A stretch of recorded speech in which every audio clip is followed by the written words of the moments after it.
وہ اور شاعروں کی یادیں بکھری پڑی ہیں۔ فیض احمد فیض، جوش ملی آبادی اور فراز جیسے شاندار شاعروں نے اس شہر کے در و بام کو اپنی سخن سرائی سے رونق بخشی۔ قدرت اللہ شہاب اور ممتاز مفتی جیسے سینئر اور شعراء آفاق فکشن نگاروں نے اس شہر کی ادبی آبیاری کی تو وہیں منشا یاد، وقار بن الہی، ڈاکٹر رشید امجد، خالدہ حسین، مظہر الاسلام اور احمد جاوید جیسے طرح دار افسانہ نگاروں اور کہانی کاروں نے اردو ادب کی رہو میں نئی حرارت پیدا کی۔ حلقہ ارباب ذوق اسلام آباد کے ہفتہ وار اجلاسوں میں نہ صرف ان سب جید ادیبوں کا آنا جانا رہا ہے، بلکہ حلقہ کی اس انجمن نے ان کی تحریروں سے استفادے کیے اور اپنے در و بام سجائے ہیں۔ شہاب نامہ اور علی پور کا ایلی کے ابواب حلقہ کی تنقیدی نشستوں میں پڑھے جاتے رہے ہیں۔ فتح محمد ملک، توصیف تبسم، زیاد جلندری اور آفتاب اقبال شمیم نے حلقہ کی تنقیدی محفلوں میں اپنے ادبی اور تنقیدی نظریات کی چرچا کی ہے۔ اسلام آباد اور حلقہ ارباب ذوق نے تقریباً ایک ساتھ ادب کی دنیا کا سواگت کیا تھا۔ اسلام آباد کا شہر حلقہ ارباب ذوق سے صرف 9 سال بڑا ہے۔ اسلام آباد کے شہر حلقہ ارباب ذوق اسلام آباد سے صرف 9 سال بڑا ہے۔ اس شہر میں جناب منشا یاد نے 1972 میں حلقہ کا ننھا منا سا پودا اس وقت لگایا تھا جب اسلام آباد کی عمر محض 9 برس تھی۔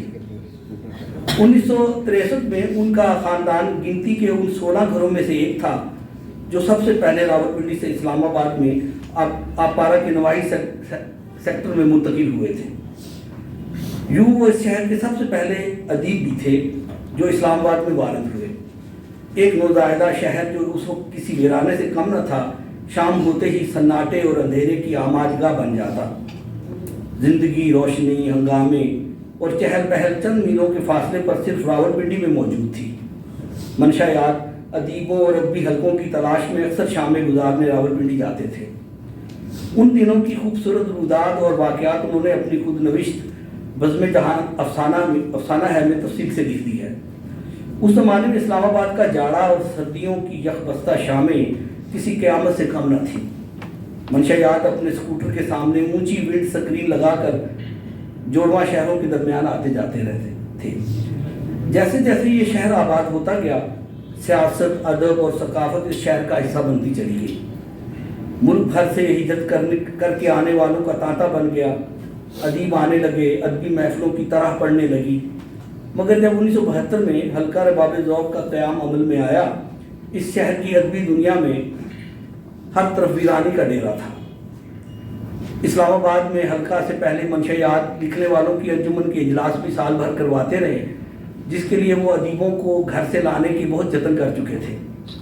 انہوں نے حلقہ کے قیام کے لیے سب سے پہلے اپنے افسانہ نگار دوست جناب وقار بن الہی سے مشورہ کیا، جو آج محفل میں موجود ہوتے تو وہ انہیں کے لیے میں نے لکھا تھا۔ وقار بن الہی نے ان سے مکمل تعاون کیا۔ راولپنڈی حلقہ کے سیکرٹری منصور کیسر نے بھی منشا یاد کو اپنے مکمل تعاون کی یقین دہانی کروائی۔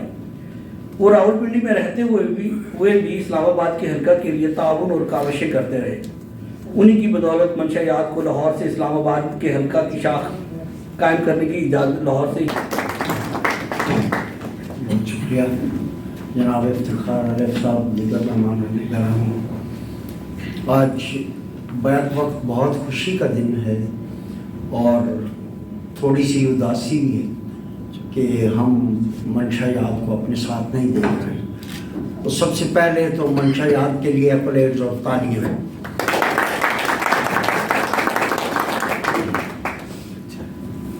آج وہ دیکھتے کہ ان کا لگایا ہوا پودا جو ہے وہ تناور درخت بن چکا ہے اور اس پہ پھل آنے لگا۔ میری حلقہ ارباب ذوق سے وابستگی کو 38 برس ہو گئے ہیں اور اب 4-5 برس سے میں کم آتا جاتا ہوں۔ اس کی بہت ساری وجوہ ہیں۔ خلیل صاحب بیٹھے ہیں اور اکبر بھی ہے۔ تو پہلے یہ تھا کہ ہم لوگ یہ کرتے تھے کہ 3 مہینے کا پروگرام چھپا ہوا، جس میں صدارت تو نہیں ہوتی تھی، اس کا اعلان نہیں ہوتا تھا۔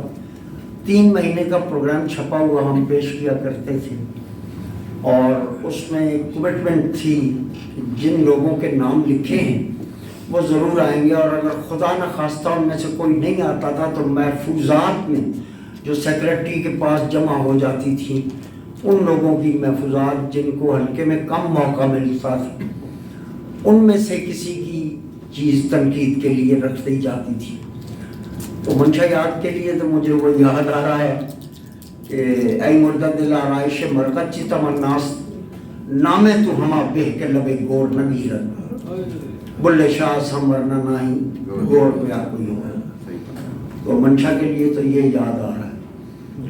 باقی میں سمجھتا ہوں کہ جتنی محنت کی ہے خلیق نے، ان کے جوائنٹ سیکرٹری نے، ان کی مجلس عاملہ نے، جتنی بھی داد دی جائے کم ہے۔ حلقہ اور باب ذوق کے بارے میں ایک دو غلط فہمیاں ہیں جن کو کلیئر کرنا بہت ضروری۔ پہلی غلط فہمی یہ ہے کہ 1936 میں جب ترقی پسند تحریک جو ہے اس کا آغاز ہوا اور اس کا پہلا خطبہ صدارت پریم چند نے دیا، تو 2 سال بعد لاہور میں 1938 میں حلقہ رباب ذوق قائم ہوا، اور کچھ لوگوں کا یہ کہنا تھا کہ یہ ترقی پسند مصنفین کے مخالف وجود میں آیا، حالانکہ ایسا بالکل نہیں تھا۔ تمام ترقی پسند بڑے سے بڑے جو ہیں وہ حلقے میں تشریف لاتے تھے اور سب نے اس کی آبیاری کی۔ جیسے ابھی خلیق نے بتایا کہ فیض صاحب آتے تھے تو وہ جو میر صاحب نے کہا ہے کہ جن بلاؤں کو میر سنتے تھے ان کو اس روزگار میں دیکھا، تو ہم نے یہاں پر ممتاز مفتی کو، شہاب کو، مشتاق احمد یوسفی سے لے کے افتخار عارف تک ان سب کو دیکھا، اور بڑے بڑے ادبی مارکے جو ہیں وہ چپکلشیں بھی ہوتی تھی جو بعض اوقات، اکثر تو نہیں لیکن بعض اوقات ذاتی رنجش تک آ جاتی تھیں۔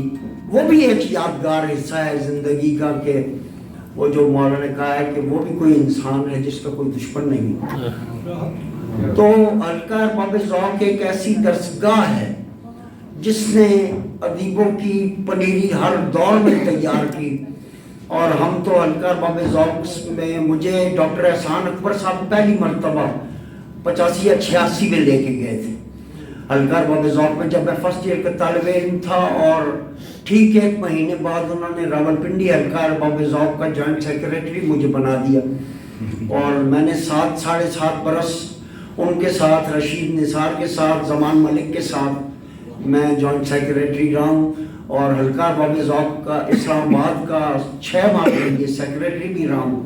پھر میں نے چھوڑ دیا کیونکہ جو معیار تھے ہمارے، آج بیٹھے ہوئے لوگ یہ گمان کر سکتے ہیں، وہ معیار یہ تھا کہ مظفر علی سید مضمون پڑھ رہے ہیں، ممتاز مفتی افسانہ پڑھ رہے ہیں، توصیف تبسم اور خورشید رضوی غزلیں پڑھ رہے ہیں تنقید کے لیے۔ اچھا، پھر حلقہ محض لٹریچر تک محدود نہیں تھا، ہم نے اپنے دور میں غلام علی کو بلا کے ان کو پرفارم کروا کے راولپنڈی میں ان کی گائیکی پر گفتگو کی، پھر وڈ کارونگ جس کو چوبارائی ہم لوگ کہتے ہیں اس پہ جلسے ہوئے، پھر پینٹنگز کی نمائش ہوئی یہاں پہ، پھر موسیقی کے پروگرام۔ خود خلیق جب ایم فل کر رہے تھے تو باقاعدہ ایک موسیقی کا پروگرام جس میں سدا بہار کاظمی جیسا پروڈیوسر جو لاہور جیسے شہر سے میوزک کا ایوارڈ لے کے آئے تھے، وہ تو مجھے تو حلقہ باب ذوق کے تمام جلسے جو ہیں جن میں میں حاضر ہوا راولپنڈی اسلام آباد میں، وہ بالکل ٹپس پر ہیں کہ کہاں کہاں کس کس کے ساتھ نقد ادب کے سلسلے میں کیا کیا تنازع ہوا اور کیسی کیسی متنازع چیزیں یہاں پر پیش کی گئیں۔ لیکن میرے لیے یہ سب کچھ بہت یادگار ہے، اور میں یہ سمجھتا ہوں کہ نئے ادیبوں کو اور آنے والے ادیبوں کو حلقہ باب ذوق پہ ضرور آنا چاہیے۔ یہاں ہر قسم کے نظریات کا اظہار کیا جا سکتا ہے، یہ وہ ہائی پارک ہے جہاں پر آپ کھل کے اپنے دل کی بات کرتے ہیں، اور آپ کو اگر آپ مؤدب ہیں، اگر آپ سلیقے سے اختلاف کر رہے ہیں تو آپ کو روکنے والا کوئی بھی نہیں ہے۔ اب میرے ذہن میں جو دور آتے ہیں اپنے پنڈی کے دور کے علاوہ اسلام آباد کے جو دور ہیں، اس میں ذاتی طور پر مجھے اپنا ایک مختصر ٹینیور، اس کے بعد اصغر عابد کا ایک طویل ٹینیور، اور پھر 7.5 برس منظر نقوی کا جو ٹینیور ہے وہ یاد آتا ہے۔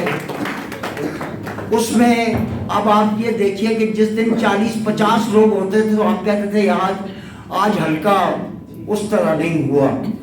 40-50 لوگوں کی موجودگی میں کم از کم 80-90-100 بعض جلسے تو ایسے تھے جو جناب افتخار عارف تشریف رکھتے ہیں، وہ ہمیں ان سے اجازت لے کے اسی ہال میں کرنا پڑے کیونکہ نیچے گنجائش نہیں تھی حلقے کی، اور خود کئی پروگرام اکادمی ادبیات کے تعاون سے مثال کے طور پہ پروگرام وہ اچھا۔ پھر حلقہ ارباب ذوق کی طرف سے مجھے بہت اچھی طرح یاد ہے جب اقبال احمد کے چیلم پہ نوم چومسکی آئے تھے تو I was the only person to interview the man، تو 10 منٹ کا انٹرویو ان کا میں نے کیا تھا جو اوصاف میں چھپا بھی تھا۔ اچھا پھر حلقے میں بہت چھپی ہوئی چیزیں، خط بازیاں ہماری ہوتی رہیں، اور اخبارات میں ہماری لڑائیاں ہوتی رہیں جو میرے لیے بہت یادگار ہیں۔ ان سے میں نے بہت کچھ سیکھا، اور لازماً میرے دوستوں نے بھی کچھ نہ کچھ سیکھا ہوگا، چاہے وہ بطور عبرت کیوں نہ ہو۔ تو میں ان لوگوں کا بھی شکر گزار ہوں جن لوگوں نے حلقہ ارباب ذوق میں میری تنقید سنی۔ میں مشتاق احمد یوسفی مرحوم کا شکریہ ادا کرتا ہوں جنہوں نے میرے لیکچر کے سلسلے میں اپنی گفتگو کی اور مجھے یہ حکم فرمایا کہ 10-15 منٹ اگر مزید تم بول سکو۔ وہ ان دنوں نشان امتیاز لینے اپنی وائف کے ساتھ یہاں آئے ہوئے تھے، اور افتخار عارف صاحب نے انہیں کہا تھا کہ حلقہ ارباب ذوق میں ضرور جائیے، اور وہ تشریف لائے تھے۔ اس دن میرا لیکچر تھا۔ یہ ساری کارروائیاں اخباروں کی زینت اور خود حلقہ ارباب ذوق کے جو رجسٹر ہیں ان کی زینت بن چکے ہیں۔ لیکن ایک بات میں جوائنٹ سیکریٹری اور سیکریٹری سے کہنا چاہتا ہوں کہ there is a long way, you have yet to go، آپ کو ابھی آگے بہت کام کرنا ہے۔ یہ جو 50 سالہ جو ہم آج کام کر رہے ہیں اور یہ جو گولڈن جوبلی کا انعقاد کیا جا رہا ہے، اس میں کتنی محنت ہے یہ مجھے اندازہ ہے خوب کہ خلی کے 1 سال سے اپنی پوری بھرپور وہ تبدو کرتا رہا ہے، اور آج کے دن کا یہ ثمر اسے ملا ہے، اس کے لیے الگ سے داد۔ اور آخری بات یہ ہے کہ حلقہ ارباب ذوق کچھ بھی نہیں سکھاتا سوائے ایک چیز کے، وہ ہے برداشت۔ پوسٹ ماڈرنزم نے یہ کیا، 2 باتیں کر کے آپ سے اجازت، کہ مصنف کی موت کا اعلان کر دیا، اور یہ کہا رولاں بارتھ نے کہ writing is orphan right after the birth of its father, کہ لکھت پیدا ہوتے ہی اپنے باپ کی رہنمائی سے یتیم ہو جاتی ہے۔ جبکہ حلقہ ارباب ذوق میں 1938 سے لے کے آج تک ہم مصنف کو جو نقد ادب کے لیے اپنا آرٹ پیس پیش کرتا ہے اس کو بولنے کی اجازت نہیں ہوتی، ہم ساتھ بیٹھے ہوئے شخص کو غائب سمجھ لیتے ہیں اور اس پہ گفتگو ہوتی ہے۔ تو ہمیں بہت ساری چیزیں ایسی ہیں جو ہم بورو کرتے ہیں مغرب سے، لیکن اس سے بہت پہلے ہمارے پاس موجود ہوتی ہیں۔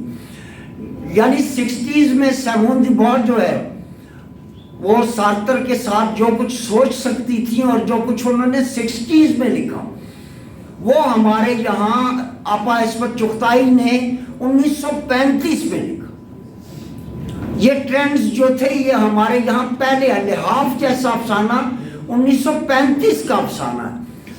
اور آخری بات یہ کہ وہ لوگ جو حلقہ ارباب ذوق میں نہیں آئے یا بہت کم آئے، اس کا خمیازہ انہیں اس طرح بھگتنا پڑا کہ نہ وہ شعر میں، نہ وہ نقد ادب میں، اور نہ وہ کسی بھی دوسرے سلسلے میں آگے جا سکے۔ حلقہ ارباب ذوق ہمارا الما میٹر ہے، اور اس سے ہم نے، میں اپنے استاد گرامی ڈاکٹر احسان اکبر کا بے حد ممنون ہوں جو آج اپنی عدالت کے باعث ابھی تک تشریف نہیں لائے، کہ انہوں نے ہمیشہ، افتخار عارف صاحب نے